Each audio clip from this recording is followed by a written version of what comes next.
Below the Void podcast.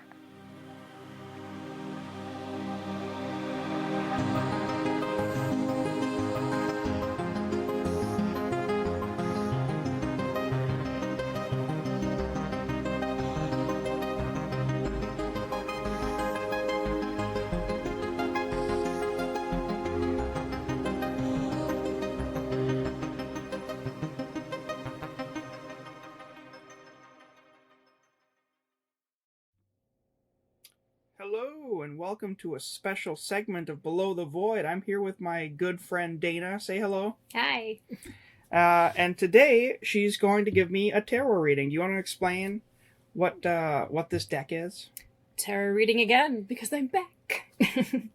So I was directed to this specific tarot deck by a good friend of mine, and it's specifically geared towards past life readings. So you can read it as a basic tarot deck, or you can read it for past lives. So to give an example, each of the cards either have a experience or a place or time, and you kind of go from there. And I'm interested in the past life portion of it. So how do we go about doing that? Well, we're gonna lay some cards down and figure out where you were, but there's a few things I kind of want to know first. Okay. As a tarot reader, do you have any experiences that maybe led you to believe about past lives? Like, what is your general belief on past lives, I guess, is where we should probably start. Okay, so I think I have more of like a karmic belief in past lives. Like I feel like I don't specifically think like I don't know if I was ever another person, but I feel like any sort of creator that would make an entity that is aware of its existence, whose consciousness ends at death, is sort of cruel. So in my worldview, I feel like there has to be a continuation of your, I don't want to sound hokey, but like your spirit, I guess. And I think that's sort of where it comes from. So like, I don't know. I feel like if you lead a shitty life, then you'll have, if you do shitty things to people, then you'll have a bad life next time. And it's kind of cyclical like that. But I think the only reason I believe that is because I love the concept of justice. And I don't know. I don't know. That's kind of where I'm at. Don likes the hammer of justice. I like the hammer of justice, gosh darn it. That's interesting that you have the very like karmatic perspective. Do you have, I know once we talked about like phobias and stuff, and I had mentioned to you that some phobias that are just bizarre about yourself can actually, you know, there's a belief that like actually can be linked to a past life. Do you think that you have any phobia that would be... So I think it was Unsolved Mysteries did a segment of a guy who had this horrible claustrophobia, and he went into like hypnotherapy and ended up turning into like a past life regression where he was a sailor who died on a ship, like in close quarters. And the interesting thing about that case was like he knew the name of the person, knew what boat he was on, knew the name of his family members and things while he was under hypnosis. Things that were later verified to be accurate, which is crazy. Like that's a really cool, crazy thing. And I have a lot of weird phobias that don't necessarily seem super interconnected, but like in that scenario, I am claustrophobic. I'm afraid of water. I don't like tight spaces, obviously, or open spaces. I don't like heights. I don't like the highway. I don't like spiders. So, I mean, there's a lot Okay, first of all, fuck spiders. No, okay. I love spiders. I think they're super cool. They scare the shit out of me, though. I mean, I love that they eat mosquitoes, but they need to stay out of my house. Yeah. Also, Unsolved Mysteries was terrifying as a child. Dude, it holds up. It's like the whole series is on YouTube. Like, it's awesome. You should check it out. Yeah, it's been a while. It'd be really interesting to come back as like an adult and see that. The cool thing is the company, okay, sorry, sidetrack. The company that put them on YouTube is like a actual legitimate production company, and they, in like 2013, they digitized everything to put it on there, and they actually like did updates on things. So, like, if the case was unsolved when the show was done, they'll do an update and be like, oh, in 2008, this person was caught and the case was closed. That's cool. It's awesome. They show you updates. Although, it's also really sad when you see a really tragic case that you're hoping has an update and then it doesn't. You're like, oh, yeah. no. Anyways, Well, Unsolved Mysteries is cool. It is cool. What I was going to say, though, about past lives is it's interesting that you're talking about the guy who went through regression hypnosis. The other interesting thing is that there's an astounding amount of experiences like that with kids, not so much through hypnosis, but kids just remembering their past lives. Yeah. And, or kids just knowing things that they couldn't possibly know. I mean, we all know that kids absorb everything. My kids especially. But, there have been so many recordings of kids talking about past lives when it's like how they couldn't possibly know that. It's this, right. I think it's very similar to near-death experiences and how there's actually an astounding amount of recordings of near-death experiences. Yeah. And I think it's really important for people to talk about this stuff because although we may not understand it fully ever, it's still the more people that bring it forward and talk about it, the more experiences that we have to look at and the more experiences that we have to learn from. So. Right.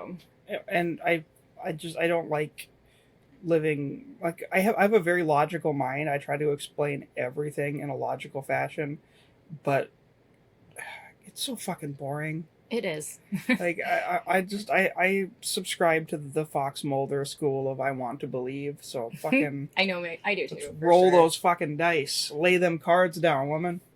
I will say I'm definitely a strong believer in science. I vaccinate my kids and everything, but but I do very strongly believe we are not meant to know everything because that's just arrogant.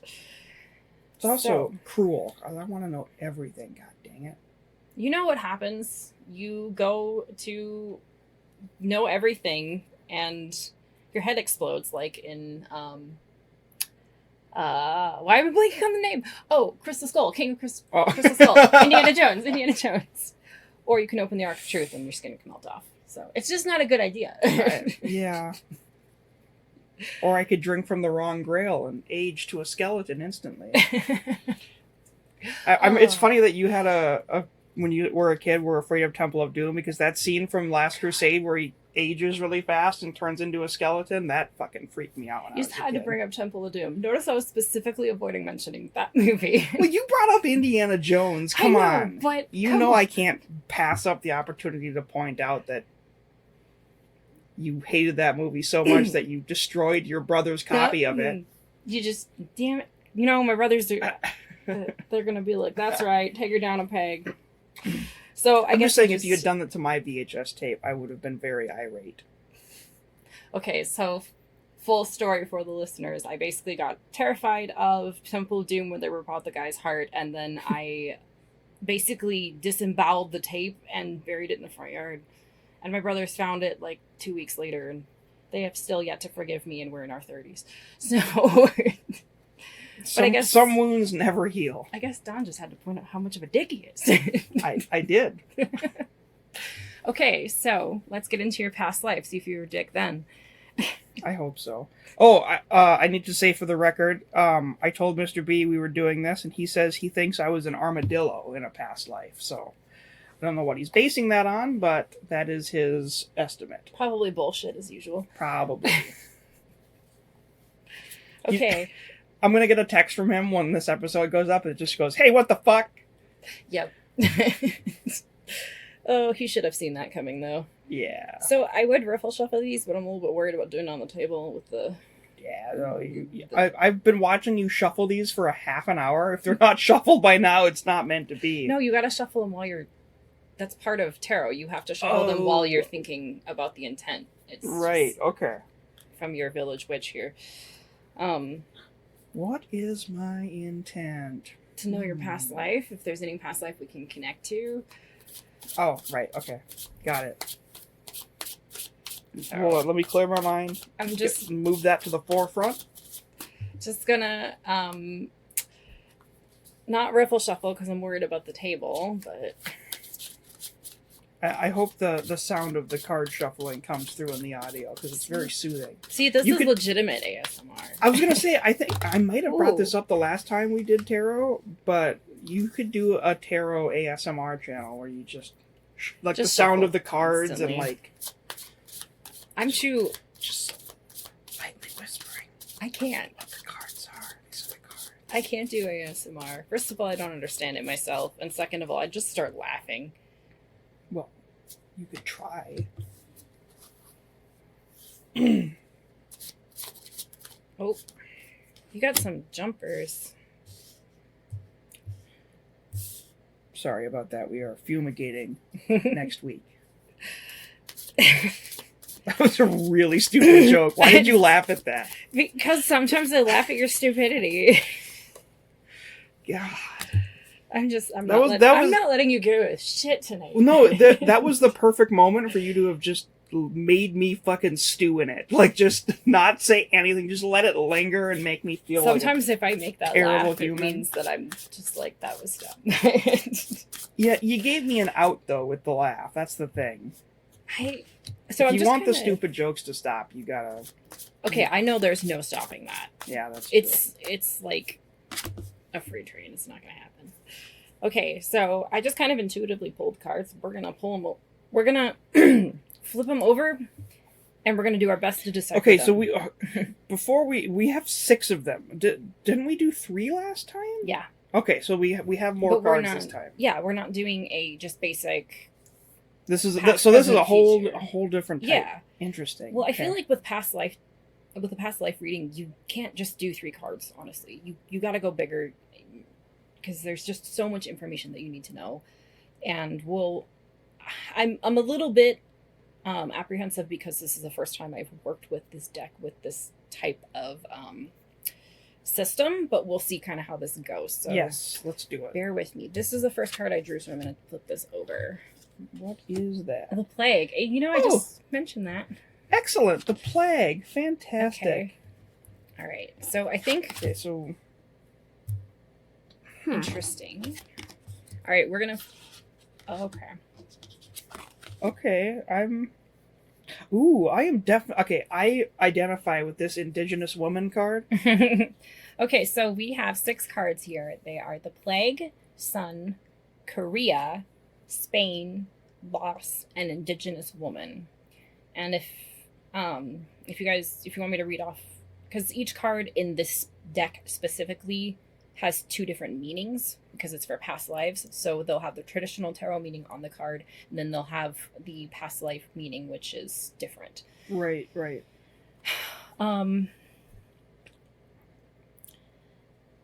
The interesting part is that there are 2 places. Right. So, because I was going to say, I saw you flip Korea, and I'm like... And then there's Spain. Korea? That's interesting. I really love Korean revenge movies, but that's pretty much it. In Spain, it's weird. It's weird, man. I don't feel really any connection to Spain.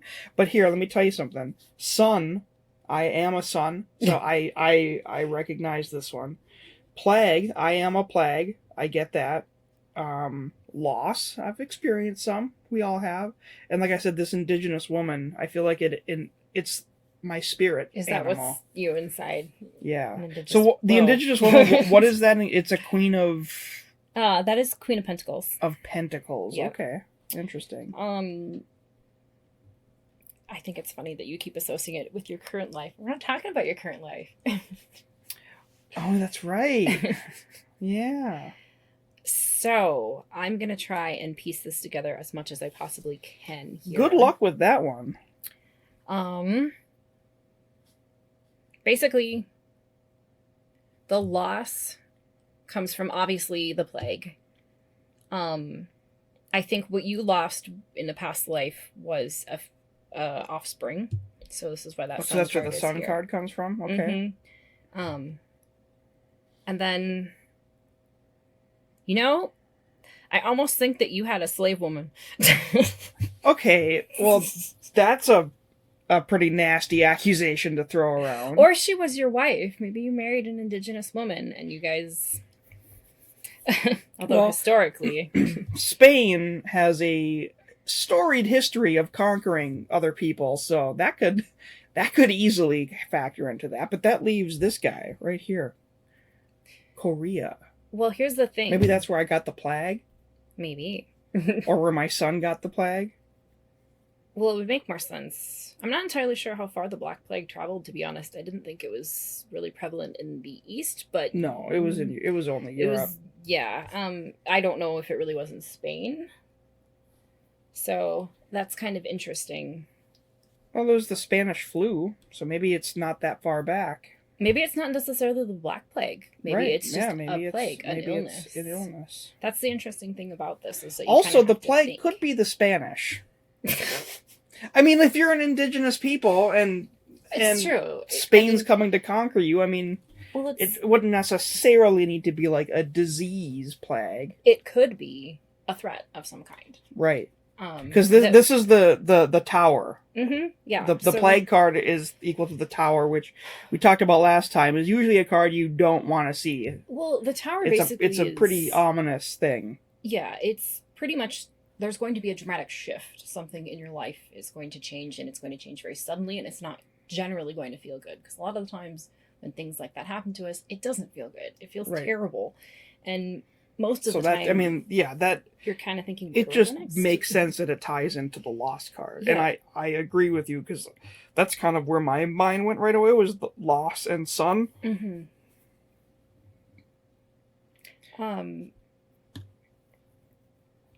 I'm thinking that you were from Spain, and this indigenous woman card had to do with that because they're right next to each other in the spread. I'm thinking that the plague and Korea and loss are right next to each other. So these are connected, because that's the interesting thing about tarot, is that you need to kind of create a narrative. So the cards that are close to each other are what's going to be the next page in the story, basically.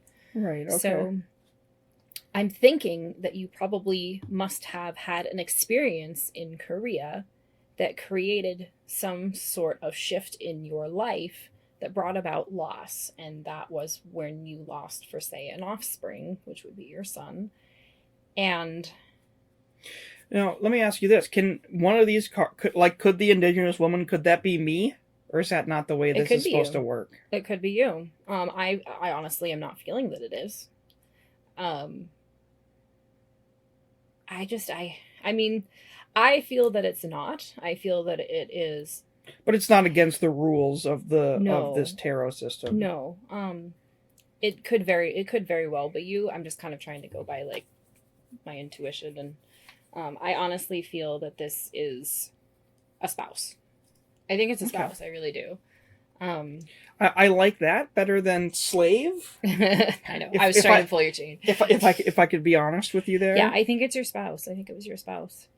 Well, let me tell you, she is a looker. I was a lucky dude. You know what?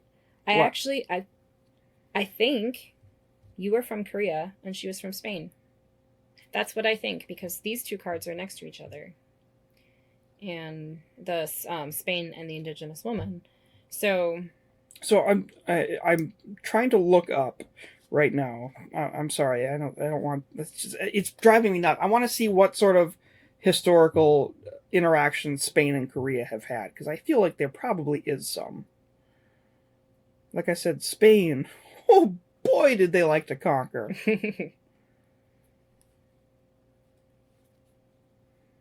Okay. So no, please keep going. Yeah, it's. Sometimes I do think that this deck would be a little bit more beneficial to me if my history knowledge was vast and fantastic. But I basically sometimes just it's more fun to be able to make up stuff, right? Like the whole point of tarot is to find meaning to you, like not necessarily exactly what is historically possible. And I was just speaking with a close friend today, and she was basically saying, don't get too hung up on the traditional, what you see before you, because a lot of the times it goes so much further than that. And that's that's the thing that I've always found fantastic about tarot, is that, you know, it can really expand a lot. And most people look at it thinking like, oh, you're trying to tell the future, but very rarely are you. At least in this case, we're trying to look into the past. But most of the time, I tend to go to tarot to clear my headspace, have a different perspective. Often when I throw down cards and flip them over, it's, well, have you thought about looking at the problem this way? Or maybe this person that you're thinking about that could have harmed you or is causing you turmoil is feeling this way. Or, you know, it's almost like talking to a therapist. So it looks like I can't find any like military action, but it sounds like there's a decent Korean population in Spain, so they are connected in some way. So I'm sure it could have honestly just been through nomadic living too, is the other thing that I so thought about. When you kind of feel this, are you thinking this was like distant past? Yeah. Okay. What I am feeling is probably,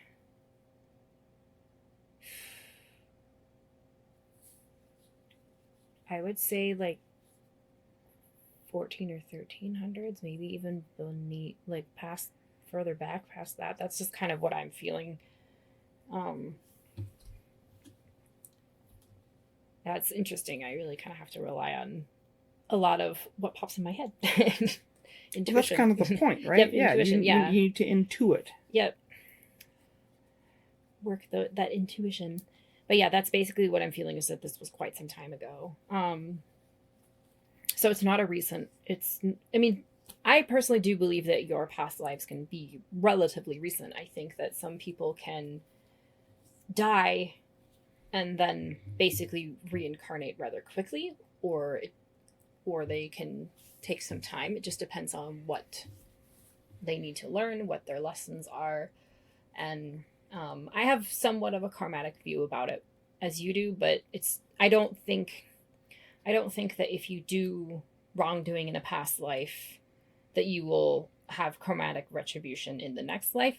I think it's more you will take what you learned and the mistakes and then carry them through to the next life to make changes, learn from, because I think that we're kind of ever-growing beings, constantly learning through the past and into the present and going into the future. So it's the best way I can describe it. So can you, I mean, have you pulled these cards for yourself? I have not yet.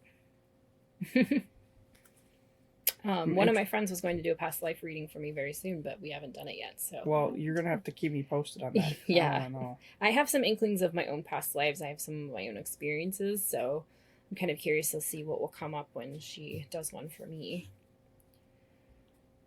But that is basically, so to recap, I think that you were born in Korea and you somehow migrated to Spain, where you met your spouse.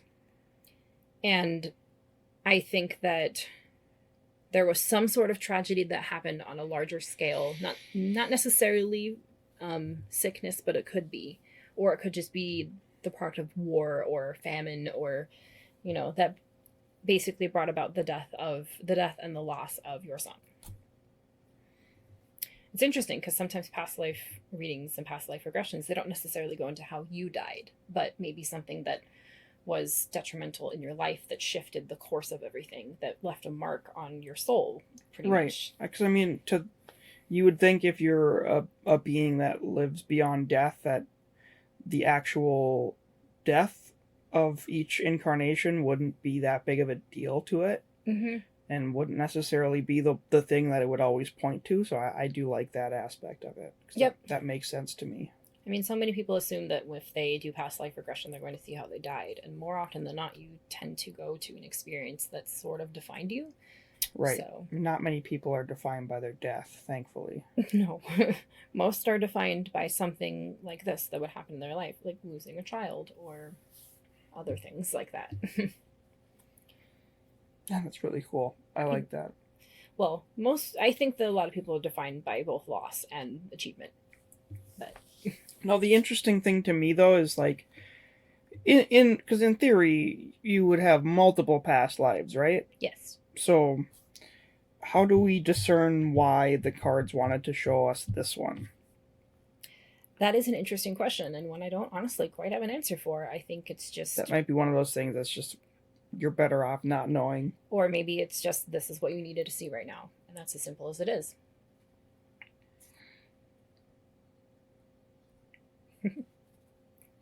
It's cool. That's really cool. I like it. Yeah.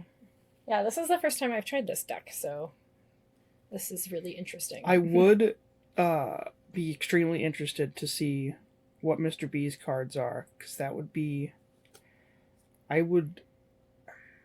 think I would pay to see that, actually. I'm still maintaining the drag queen vibe. You think he's just a cross-dresser? Just a perpetual cross-dresser through all the lives. He worked at brothels and everything. That's what I'm getting an intuitive hit on.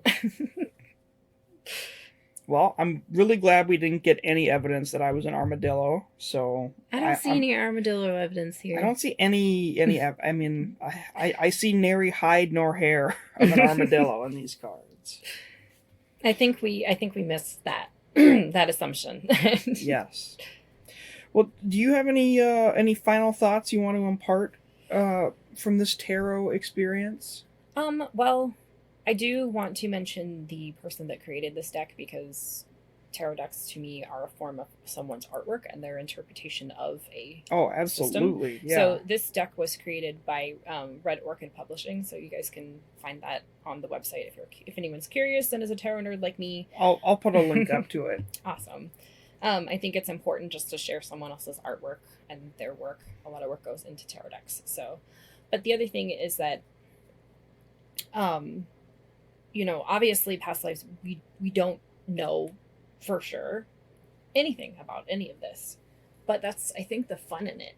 And I think it's interesting to have that mystery to life, especially because we have had a lot of people, as we were talking about in the beginning, coming forward and saying that they've had these experiences, they've had these feelings, and there's a lot to it.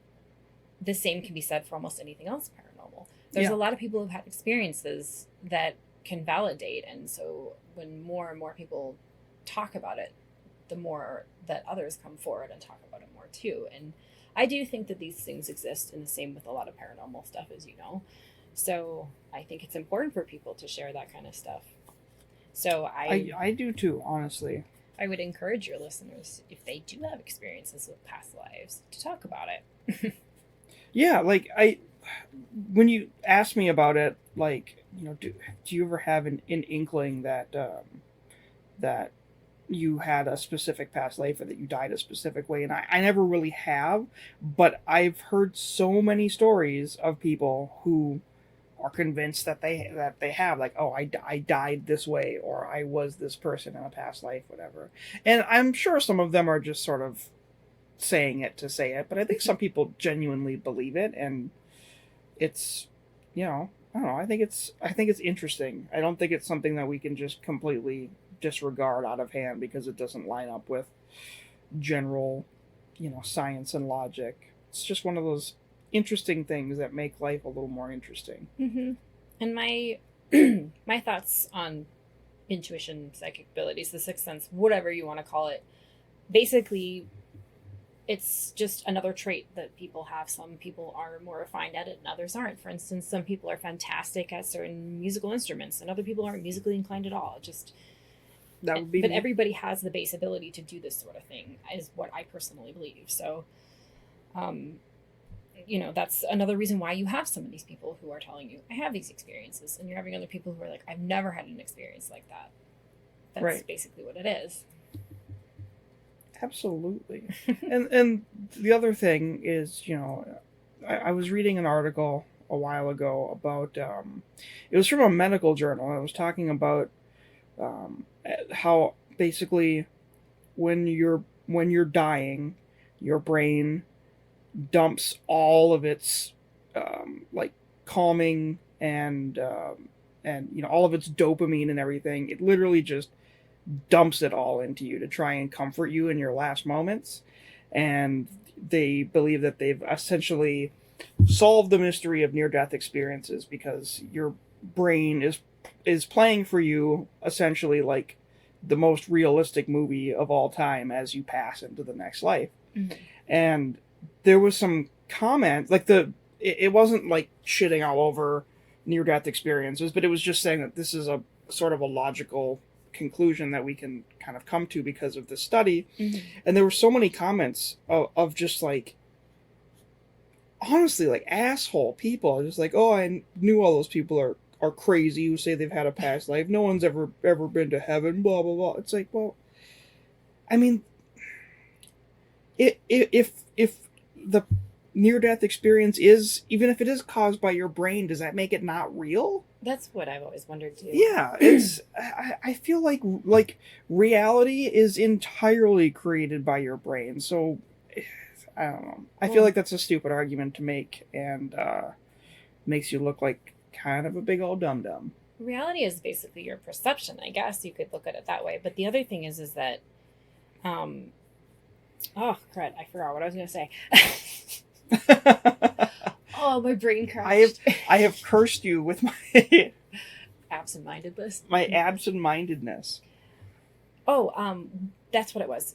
Why is it that we always have to disprove everything? That's what I always have asked myself. And recently I was watching a video where two people that I follow on YouTube, one of them is a good friend of mine, they were doing a discussion about past lives, and the guy that she was doing the video with had very articulately said that he believes that science isn't just about disproving, and somehow that is a concept that we have kind of put up on this pedestal, that we constantly have to disprove everything to make it worthy, make it valid. And sometimes it's just about exploring, trying to figure out why something is the way that it is. And sometimes we won't be able to find out why something is the way that it is. Right.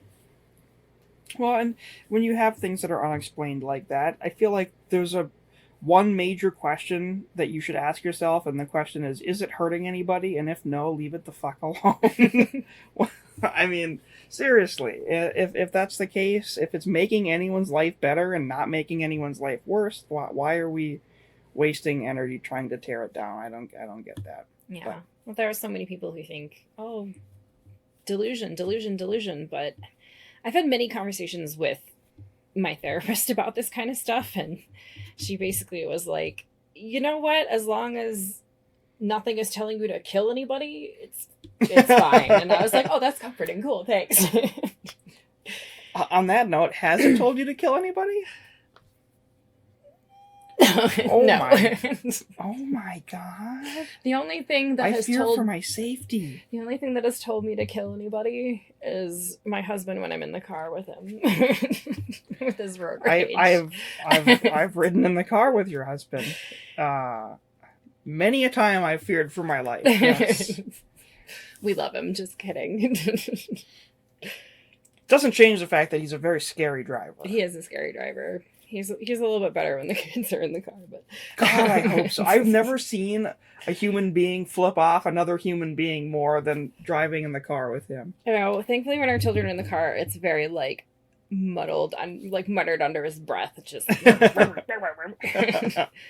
My dad was not like that. My dad, we learned every swear word in the book from I remember I thought it was the funniest thing in the world. I must have been in like middle school or something, driving somewhere with my dad, and someone cut him off and he goes, "You fuck stick." And I thought fuck stick was the funniest thing I'd ever heard.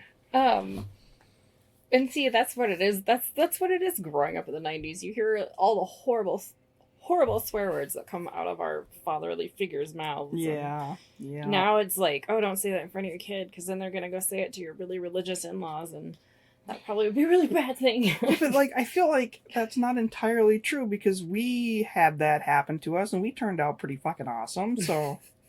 Oh, well, we're millennials, though, so remember, we are entitled dickbags. That's true. We are incredibly entitled.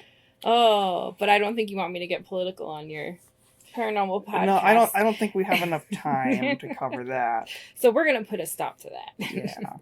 Well, Daina, thank you so much for coming over and reading these cards for me. I think it's... I want to do this again because, like I said, I have a feeling that this is like a slice of one life, and I feel like there's more that we can learn when the time is right about my past lives, and I'm interested to do that sometime. So basically, this is just one frame in the movie.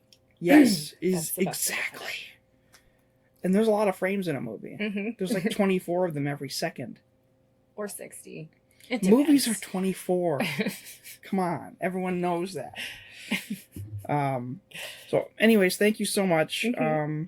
And I will put up a link to this deck and to the the place where I got the deck from, so everyone can take a look at it.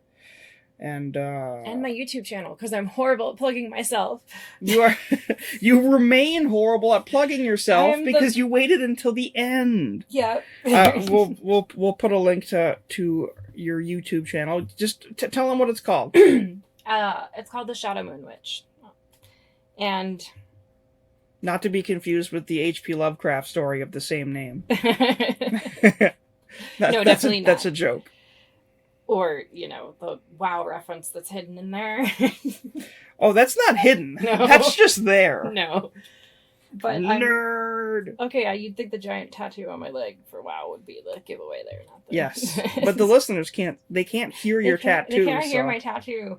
But yes, you guys can check out my YouTube channel if you're interested in watching me ramble incessantly about all things divination, pagan, witchcraft related, and pagan divination. And pagan divination. Don't forget with that. Witchcraft. With witchcraft. With witchcraft. Oh, all right, everyone. Well, thank you for listening, and we'll catch you next time. Bye-bye.